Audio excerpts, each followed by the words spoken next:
Como eu fui de crente a umbandista até ateia? Bom, em relação a ser crente, na verdade nunca foi uma decisão pessoal minha. Eu nasci e já fui carimbada como adventista, como crente, né? O meu pai era uma pessoa extremamente autoritária e a sua maior fonte de manipulação era a Bíblia. Então, ele usava a Bíblia para fazer com que a gente fosse da maneira que ele gostaria. A gente, os filhos, e a minha mãe, a esposa. Então, desde que eu nasci, essa semente foi plantada em mim. Então, por muito tempo, por quase 17 anos da minha vida, eu realmente acreditava muito nessa crença, nesse dogma, né, pregado por essa doutrina. Então eu levava isso como a maior verdade absoluta e não achava que existia outra coisa, outra possibilidade além daquilo. Mas eu sempre fui a ovelha negra da família, porque apesar de eu ter sido doutrinada nessa religião, eu era uma pessoa muito questionadora. E existia uma parte de mim que sempre existiu, que queria muito entender as coisas além do que as pessoas me apresentavam. Eu não queria apenas uma verdade como algo que alguém me dizia e pronto. Eu queria uma explicação para aquilo.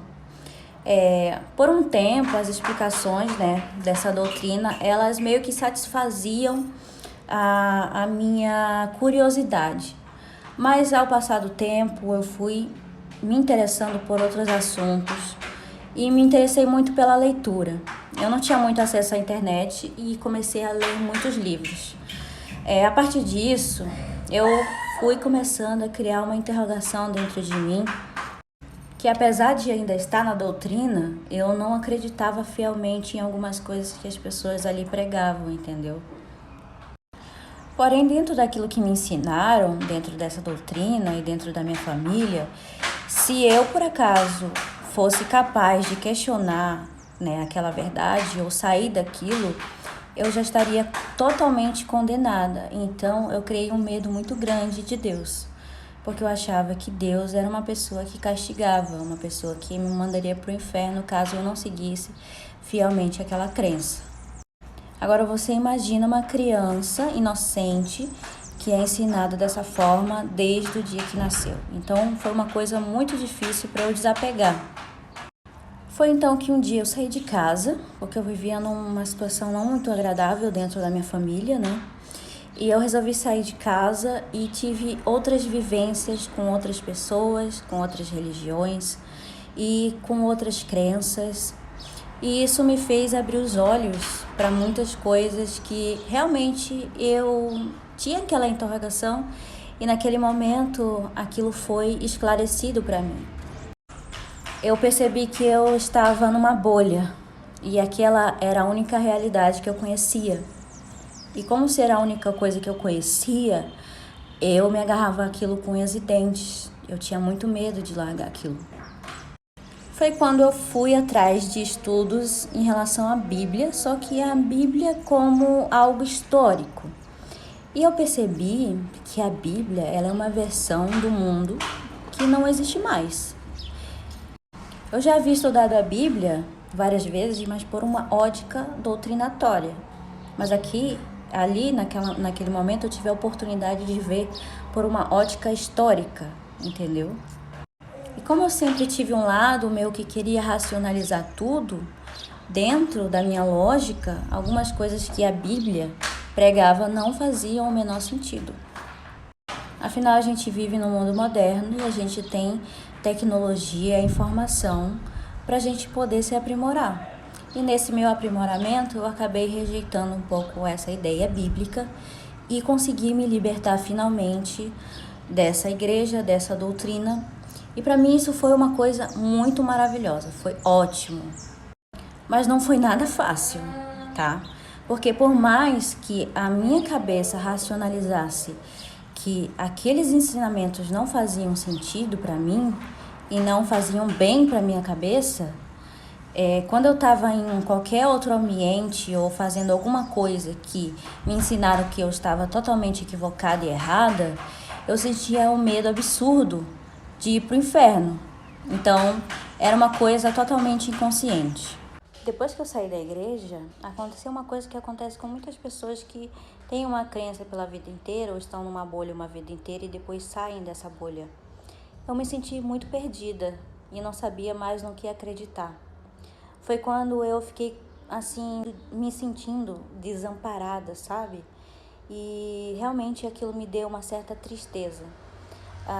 Mas eu não tinha mais como voltar, porque realmente é como se o meu cérebro tivesse compreendido a realidade de uma forma que não dá mais para regredir. Foi então que eu fui em busca de várias respostas diferentes e eu sempre apegada muito àquela questão da espiritualidade. E por mais que eu tivesse saído da igreja e tivesse largado essa crença bíblica, eu não largava a crença em Deus, porque eu achava que aquilo era o maior pecado que poderia existir, entendeu? Porque a crença bíblica era uma coisa, mas acreditar em Deus era uma coisa que me mantinha viva e sã, sabe?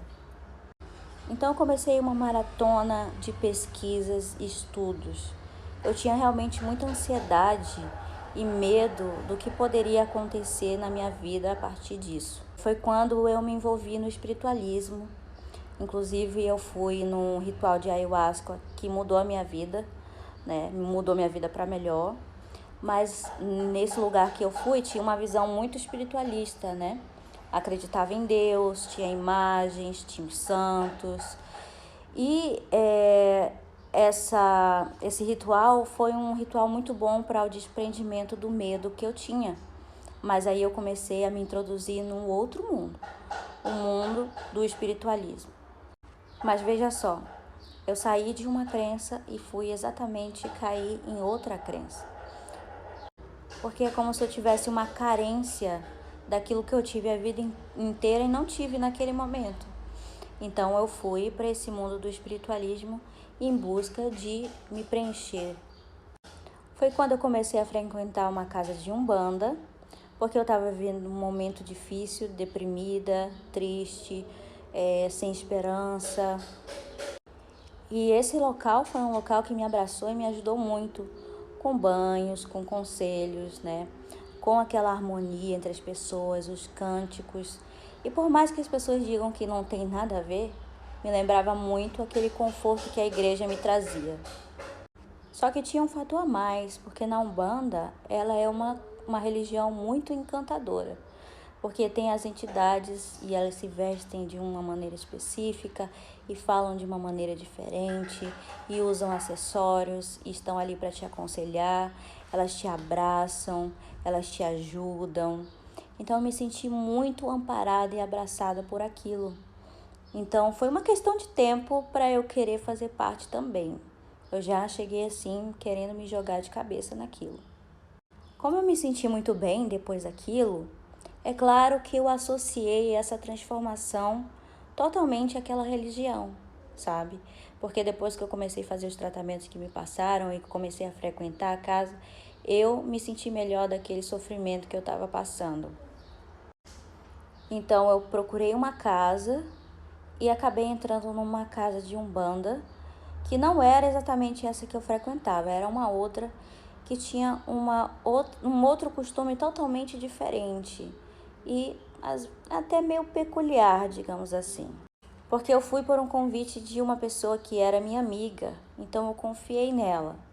Comecei a ser filha dessa casa, comecei a incorporar, comecei a participar dos rituais e aprender os ensinamentos da Umbanda. E, gente, foi um dos períodos mais felizes da minha vida, porque era como uma nova paixão, uma nova descoberta e algo que me trazia conforto. Mas aquela minha vozinha que queria racionalizar tudo, começou a atrapalhar o meu processo ali dentro, meu processo de doutrinação.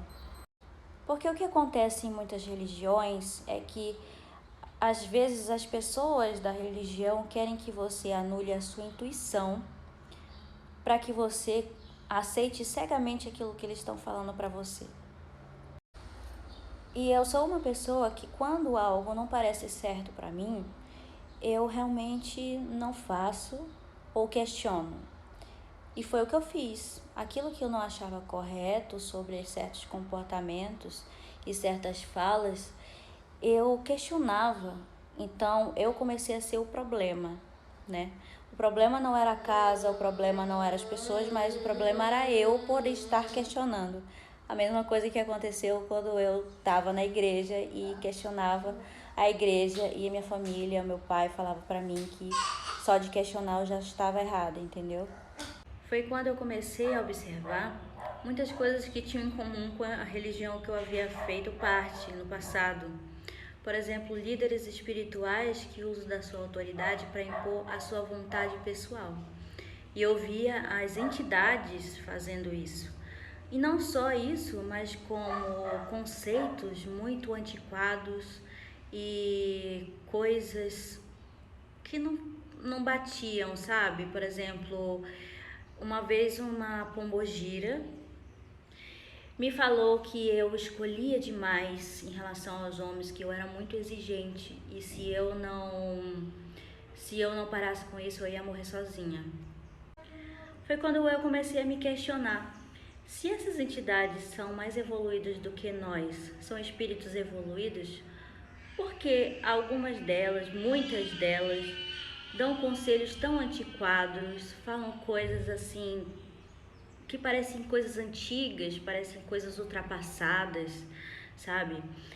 Alguns de vocês podem até dizer, mas deveria ser algum tipo de marmoteiro, coisa do tipo, né? Marmoteiro é quem finge que está incorporado, mas não está. Mas na verdade, gente, eu passei por muitas casas e vi muitas coisas, vi muitos espíritos, né, em terra. E eu percebi um padrão, né? E depois de um tempo eu observei que, na verdade, aqueles conceitos estavam associados à pessoa que se dizia estar incorporada. E não duvidando da fé e da crença dessas pessoas, porque eu também era uma dessas pessoas que incorporava, né? E eu acreditava realmente que aquilo estava acontecendo comigo, e eu tenho certeza que essas pessoas também acreditam que elas incorporam. E aquele meu lado racional sempre tentando analisar as coisas, então eu via que as pessoas faziam muitas associações, né, coincidências para poder justificar com a espiritualidade. E eu passei 5 anos nessa religião. Eu era muito fiel. Eu tinha assentamentos, eu acendia velas toda semana, eu sempre estava presente nas reuniões, nos encontros, nas giras. Mas aí a minha interrogação começou a me incomodar muito. Foi quando eu comecei a procurar explicações, estudos associados à Umbanda, associados à religião em si e também à espiritualidade, mas a espiritualidade de uma forma diferente, associada mais ao autoconhecimento. Foi quando eu associei esses meus estudos à observação, porque é assim que a gente deve fazer na nossa vida. A gente deve ir atrás do conhecimento e a partir desse conhecimento a gente entra no patamar de observação para depois chegar a uma conclusão. E eu percebi, me dá um pouco de receio falar porque algumas pessoas podem ficar ofendidas ou não gostarem do que eu vou dizer, apesar de eu achar que esse vídeo vai flopar e não vai dar ninguém aqui. Foi quando eu percebi e comecei a observar bem que tudo aquilo que eu estava vivendo e que as pessoas estavam vivendo era uma coisa psicológica. E que a incorporação nada mais é do que uma hipnose, né? Tem a música, tem o tambor, tem as chamadas, tem as palavras-chave para chamar. E por mais que algumas pessoas discordem, e eu não tenho problema nenhum com isso, porque eu também já estive nesse lugar, eu realmente vi que aquilo era uma questão psicológica, que tudo aquilo era uma grande encenação, mas uma encenação que você faz para si mesmo, né? Uma hipnose. Mas longe de mim querer diminuir, até porque isso foi uma conclusão que eu cheguei a partir das minhas observações. Essa religião foi muito importante na minha vida e me ajudou em muitos momentos que eu precisei. Mas em que sentido? No sentido mágico da coisa, no sentido espiritual? Eu achava que sim, mas hoje eu vejo que foi no sentido psicológico também. Aquilo me deu forças para seguir e para passar por momentos difíceis. Eu sou muito grata por isso. Mas assim como na igreja evangélica que eu fazia parte, depois que eu associei e comecei a assimilar essas novas informações no meu cérebro, eu não consegui mais dissociar isso. Mas mesmo assim eu ainda passei um ano tentando me entregar e continuar acreditando de coração, indo toda semana, acendendo vela, fazendo o que eu podia. Mas depois de um tempo a religião começou a ficar pequena para mim, porque eu percebia que aquilo era uma crença como outras e que aquilo me limitava, porque eu queria aprender mais sobre mim mesma e como expandir a minha consciência. E na verdade eu estava aprendendo ali a fazer ritualísticas. Então eu comecei a me sentir presa e senti que aquilo não estava me levando no lugar que eu gostaria de ir. A partir disso, essa questão religiosa começou a soar muito vazia e sem sentido para mim. Foi quando eu pedi licença e dei adeus a essa religião também, com todo o respeito do mundo, mas eu precisava fazer aquilo, já que eu não acreditava mais, era o mínimo que eu podia fazer. Mas o que eu não tinha percebido é que no meio de tudo isso que aconteceu na minha vida, desses processos que foram se diluindo com as minhas experiências, o conceito de Deus também foi ficando pequeno. A partir do momento que eu comecei a observar como a vida me mostrava que assim como as pessoas incorporavam e acreditavam nos espíritos e acreditavam ali na Bíblia, a crença em Deus também é uma coisa muito psicológica que o ser humano usa para se amparar e se fortalecer. E eu tinha muito medo de abandonar isso, era a última coisa, sabe? Eu não podia deixar isso de lado. Eu podia não fazer parte de nenhuma religião, mas não podia deixar de acreditar em Deus. Mas aí depois eu comecei a me perguntar, mas por quê? Então eu tive uma experiência de autoconhecimento muito profunda quando eu comecei a pensar que o universo é muito grande, que nós somos imensos dentro da nossa pequenez. E que por mais que a ideia de Deus seja muito reconfortante e boa, de certo modo para algumas pessoas, eu percebi que Deus é uma coisa muito improvável de existir. E não é porque as pessoas me ensinaram ou porque as pessoas acreditam que isso é uma verdade. Eu fui ensinada isso desde pequena, mas eu vim de uma origem muito humilde e de um meio de ignorância. E passei por muitos locais onde as pessoas também eram muito ignorantes. E eu associo, sim, a crença e o dogma a uma falta de conhecimento. E não falo que quem crê em Deus é burro ou estúpido, mas eu digo que é uma coisa muito improvável e que quando a gente vai olhar a vida de forma prática e honesta, de acordo com a nossa lógica e racionalidade, Deus não está aí. Os milagres que acontecem nada são mais do que associações que nós fazemos para querer acreditar. E eu não falo isso com tristeza, não, sabe? Porque eu lembro que um dia eu estava orando, né? Eu insistia nisso, orava, e um dia eu percebi, ai, nossa, eu acho que eu tô orando pro nada. Tipo, não tem ninguém aí, não tem ninguém me ouvindo. Até porque se Deus existe, eu acho que Ele não vai estar preocupado em ouvir a minha oração, porque Deus não é o Deus da Bíblia, sabe? Se Deus existe, Ele é um cara bem ocupado. Porque quando a gente compreende que a gente tem todas as respostas dentro de nós, que nós somos seres em evolução, então vamos supor que Deus exista e Ele com certeza deve ser um ser em evolução também. Cada um é responsável pela sua própria evolução. Então, se Ele existe, Ele está muito ocupado evoluindo.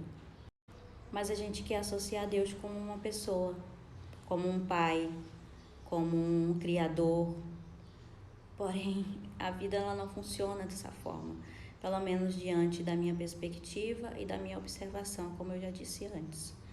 E foi quando eu rezei e senti que não estava rezando para ninguém, junto às minhas observações e os meus questionamentos, que eu falei, acho que Deus não existe.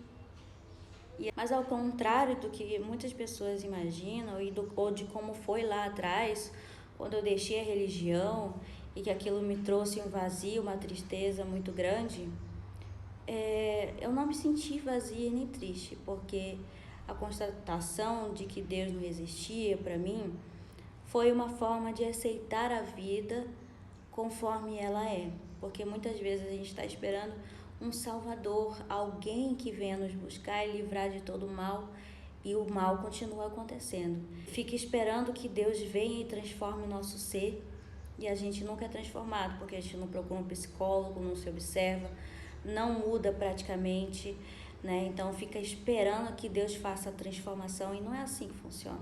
Eu tinha muito medo do inferno, medo de me perder completamente. E hoje, pra mim a morte é uma coisa que eu tô ok, sabe? Tá tudo bem. Se eu morrer e tiver alguma coisa, que legal, mais uma nova experiência, mais alguma coisa para descobrir, a vida continua, que bom. Mas se a vida acaba e a gente morre e pronto, tá tudo bem também, porque a gente não vai saber de nada. E aí simplesmente meu medo parou. O meu medo do inferno, o meu medo de morrer. E foi assim que eu me tornei ateia. E foram um processo de 26 anos. Mas foi um processo que, no final das contas, ele foi muito bom para mim. E hoje eu me sinto uma pessoa liberta. Glória a Deus.